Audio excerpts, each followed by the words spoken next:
So after insisting with me for probably 3 months, George Flores, Sharon's son George, has finally got me to preach a little series on the book of Ecclesiastes. He says, nobody ever talks about Ecclesiastes.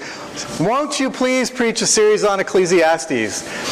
And so Vanity of vanities, all is vanity, is where we land for the next few weeks. This week I went to D.C. and visiting the Holocaust Museum, which was something I have wanted to do ever since it came into being, was a pinnacle experience, but a deeply troubling experience as well. How many of you, out of curiosity, have been to the Holocaust Museum? Only a few. If you ever have the chance, you must go. I went expecting to spend an hour or so there based on the ticket that we got. It's free of charge. You don't have to pay anything to go. But we spent 3 hours and still did not come close to seeing or reading everything that we wanted to see or read. 6 million Jews erased from our planet. The entire Jewish population of the United States today is 7 million. There was one part of the display where an entire village, which had been a Jewish village for 900 years, was utterly wiped out. Every man, woman, and child destroyed.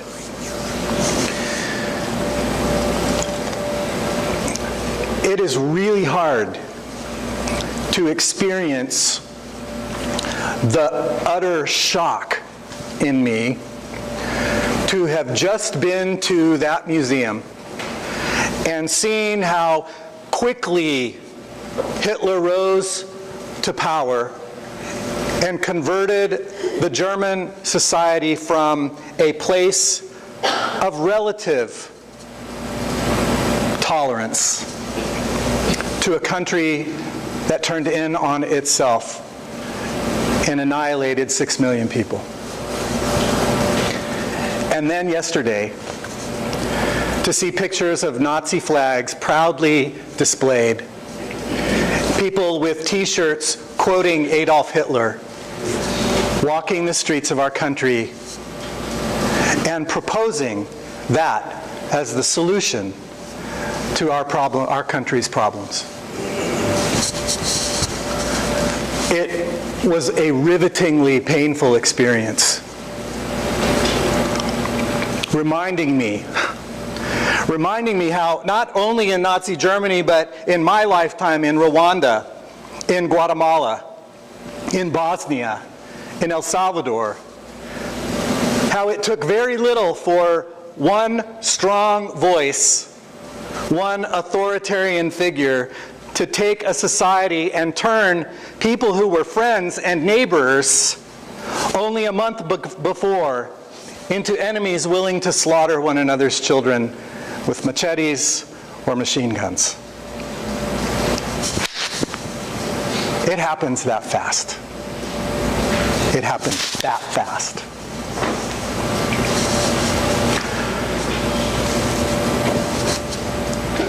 I don't know how you responded to that,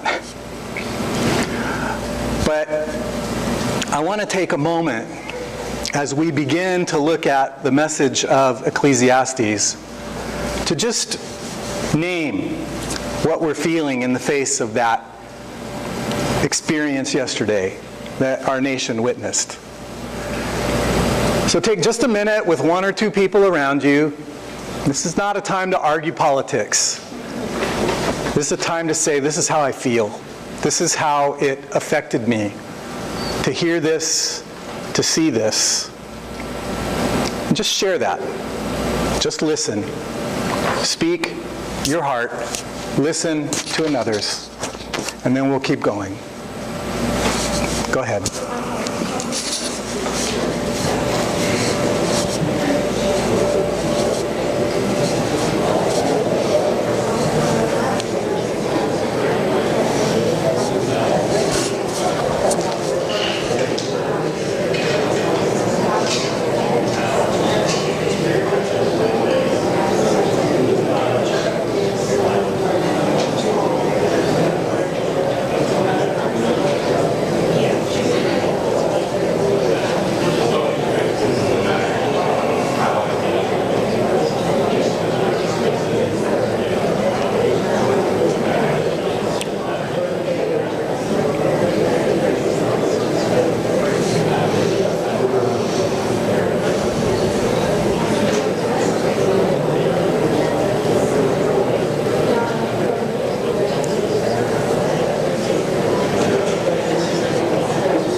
So for me, there are a variety of emotional responses. Frustration. I can't believe we're still here, still doing this. How is it possible that somebody in this day and age, after what we have been through in World War II, what we have seen in Rwanda, how can it be that we are still here, where people feel like this is seriously a solution to be advocated? I felt like some of those women in the Women's March who were carrying signs that said something like, "I can't believe I'm still having to protest this crap." I was puzzled. What has to happen to you for you to feel like it's okay to drive your car into a group of peaceful protesters and literally mow someone down? Some 20 someone's down. I don't understand it. It's so hard for me to get a hold of it. And then there's the fear, the very real fear, that it's possible for a nation like ours to flip. It is possible if we are not vigilant.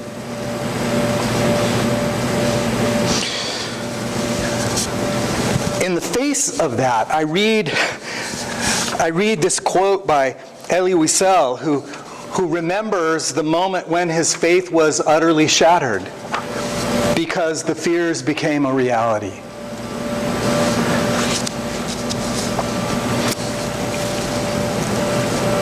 And I come then to Ecclesiastes.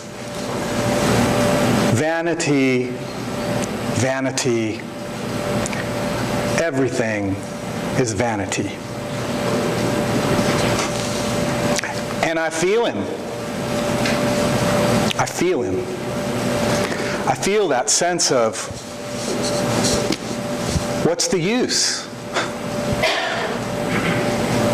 If we keep coming back to the same crazy place as a human race over and over again, what's the use?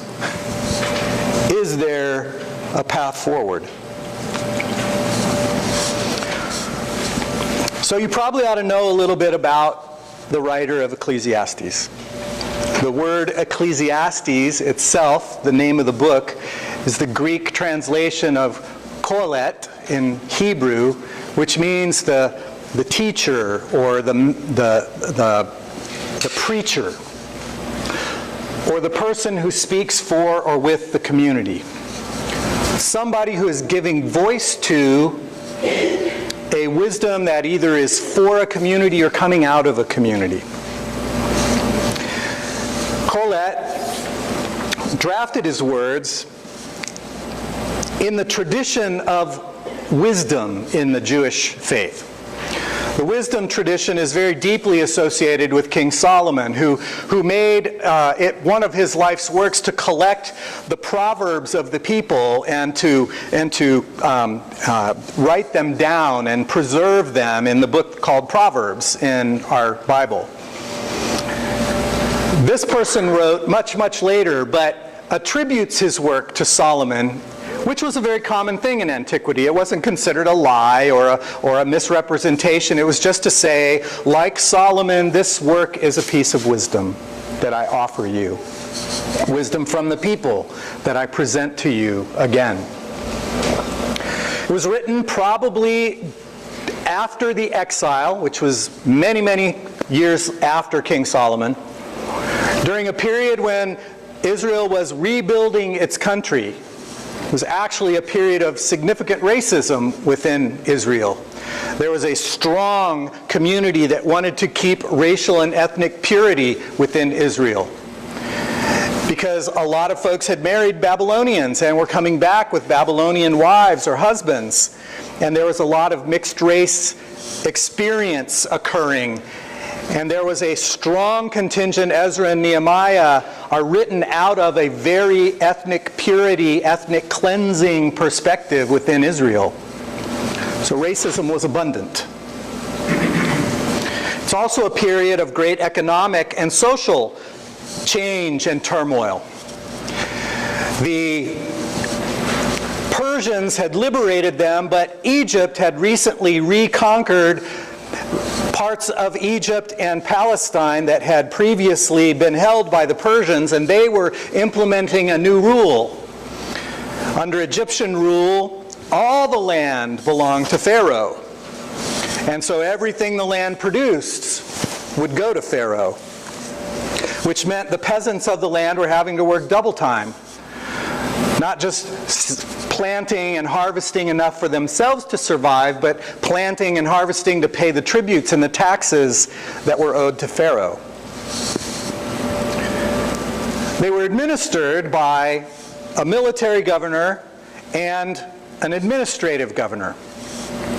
And in Israel, the administrative governor was the chief high priest of the temple, who was responsible for gathering the wealth and turning it over in tribute to the responsible party from the Egyptian government. So the temple became a collaborator in supporting the Egyptian regime.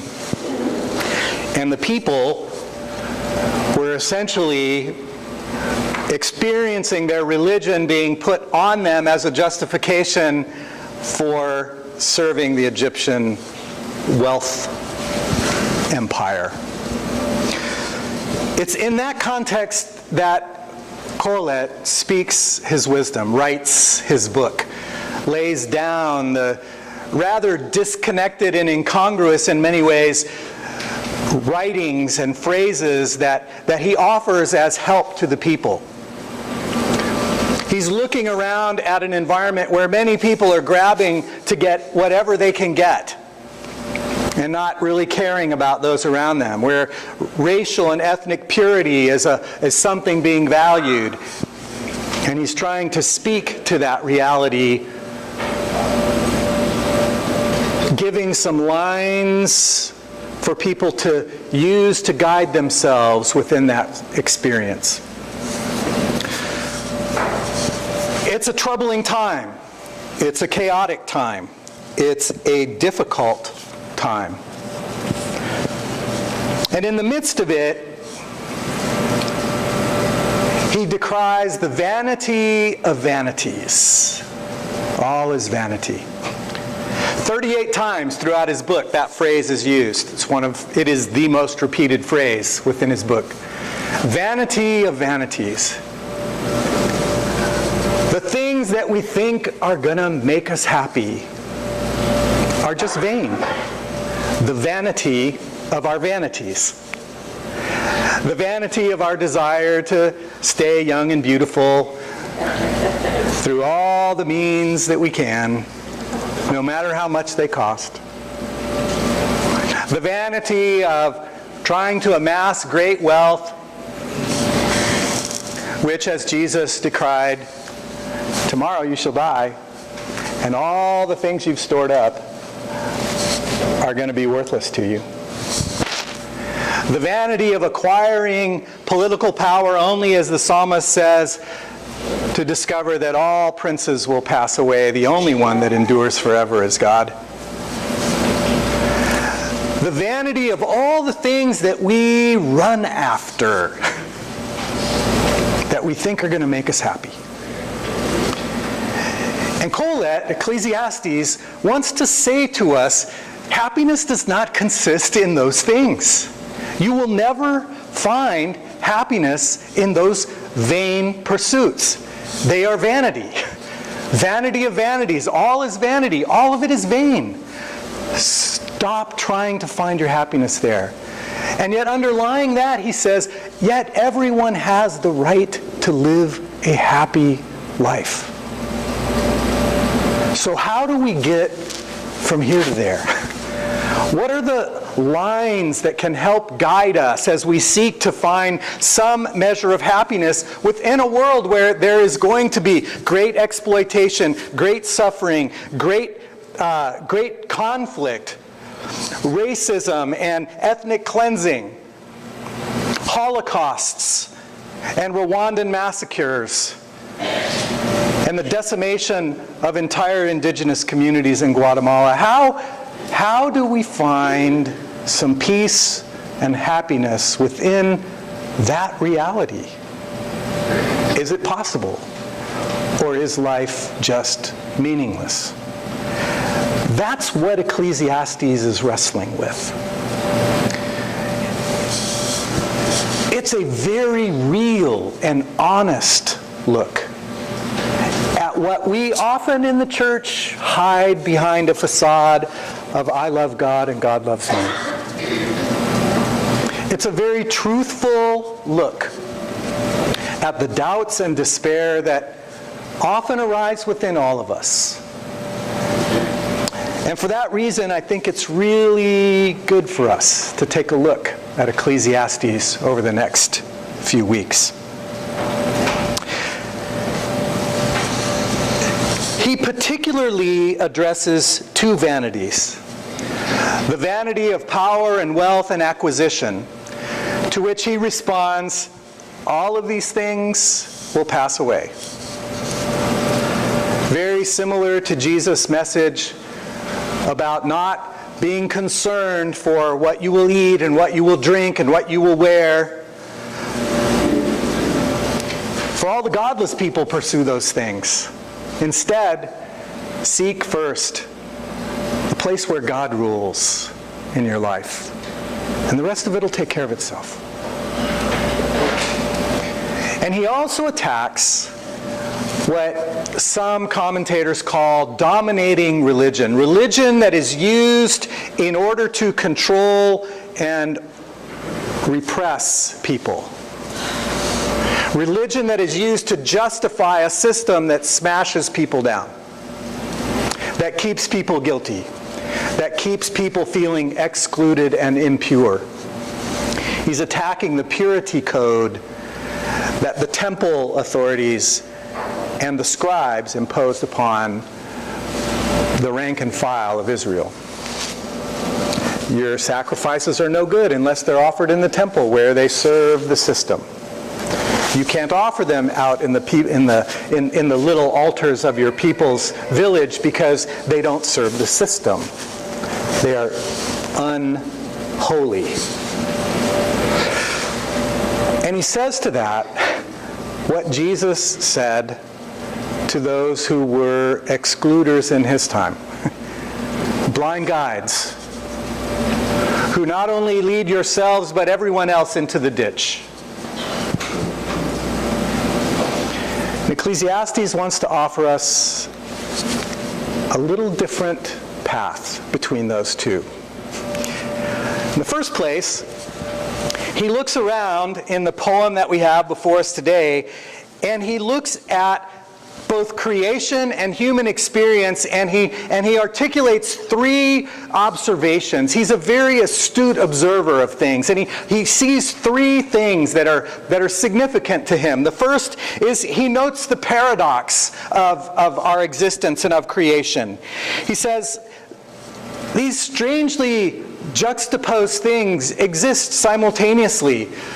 Streams run continuously into the ocean, and yet the ocean never fills up, never overflows. What a mystery. What a paradox. And he says of human beings, generation upon generation of people stream into this world and out of this world, and yet the world remains the same. We know from climate science that the world is not actually staying the same thanks to the generations and generations of people. And we also know from science that it's not that the ocean never fills exactly, it's that it evaporates and then comes down in rain and there's a circle there. But at that time, things looked a little different. And the truth that even climate scientists will articulate is that Mother Earth will win, whether we address climate change or not. Mother Earth is going to have the last word, not us. So there is this paradox of flowing but not filling, of constant overturn and sameness. And then he notes the circularity and repetitiveness of both creation and human experience. He says, the sun rises and the sun sets, and then it races around to rise again and set again. And in this frenetic activity, it just keeps doing the same thing over and over again. And he says of human existence, somebody says, hey, this is a new thing. There's nothing new under the sun. What has been will come again, and what is now will be later as well. So there's this paradoxical character, there's this circular character, and then there's also the constancy of change, all held together. He uses the wind to describe that, much like Jesus did in talking about the Spirit. The wind will blow wherever it will. You don't know where it comes from or where it's going. Ecclesiastes says, the wind comes from the north and then it comes from the south. And before long, it's back in the north again. You can't control the wind. The wind does what it will, and it is constantly in motion. Just as humanity is constantly in motion. People come and people go. Those who are here will be forgotten, and those who will come will later be forgotten as well. My friend told me once that we die 3 deaths as human beings. We die the death when our body stops. We die the death when the last person who knew us personally is gone. And then we die the death when no one remembers that we were ever here. And that's the reality. It is true for you and me, as well as the great ones of the past. So in the midst of all of that, what help can we find? What constants are there that we can hold on to that might give us an idea of how we can be happy without denying everything that we just said? 2 things that fundamentally run through Ecclesiastes, which we will look at in multiple moments as we reflect over the next few months. The first is that one of the keys to happiness is to simply enjoy the life you are given. Enjoy the life you have. Enjoy the moment you are in. Find within the moment that you are in, with the people that you are with, the deepest pleasure and delight that you can. Dig deep into what you have, not what you don't have, or what you lost, or what you want but you don't have now, or what you imagine would make you happy. Enjoy what is before you now. Many writers today are helping us recover that sense of living in the moment, living in the present, not trying to be someone you are not trying to live a life that you don't have, but to simply live the life you're given, to enjoy the gift. And one of the phrases that Ecclesiastes uses to describe that is, eat, drink, and be merry. Tomorrow we will die. Enjoy. It's a very simple guidance, but it's at the same time deeply true and profound. And the other phrase, probably the second most repeated phrase in his book, is fear God, to fear God. Now, that phrase can be taken many different ways. I want to give you the understanding that he brings to it. It's not be afraid of God. It's more respect God, honor God, acknowledge fundamentally that you are not God. That God is God and not you. Which means let go of trying to control things. Relax. Allow God to do what God can do beyond the veil of mystery and understanding. God's ways are not our ways. We can try to penetrate the impenetrable, but we will never do it. So just let God be God. Relax and enjoy what you've been given. It is remarkable, it is indeed phenomenal, that people who lived within the horror of a death camp were capable of falling in love, bearing children, only to watch them die, sharing the meager meals that they were given with those who were sick, healing and caring for those among them who were most invalid, protecting from the guards' watch those who needed to be protected at risk of their own lives. It is remarkable that in the midst of that horror, they could dig deep and find something to hold sacred and beautiful. And they did. And if they can, then most certainly you and I, where we are in this day, in this moment, amid the hatred and the division and the hostility and the fear and the threats, amid all of that, we too need to be able to find what is sacred and holy and dear and lovely and beautiful and celebrate it. And remember that God alone is God, and that we are not and we never will be, and that we can relax in that and still be happy. I'd like to close with a brief quote from Max Lucado, a pastor from here in San Antonio. He writes these words: "When you're in the final days of your life, what will you want? Will you hug that college degree in its walnut frame to your chest? Will you ask to be carried to the garage so that you can sit in your fancy car one last time? Will you find comfort in reading the financial statements from your investment account one more time? No, of course not. What will matter then will be people. And if those relationships will matter most then, shouldn't they matter most now?" Let us pray. Querido Dios, gracias por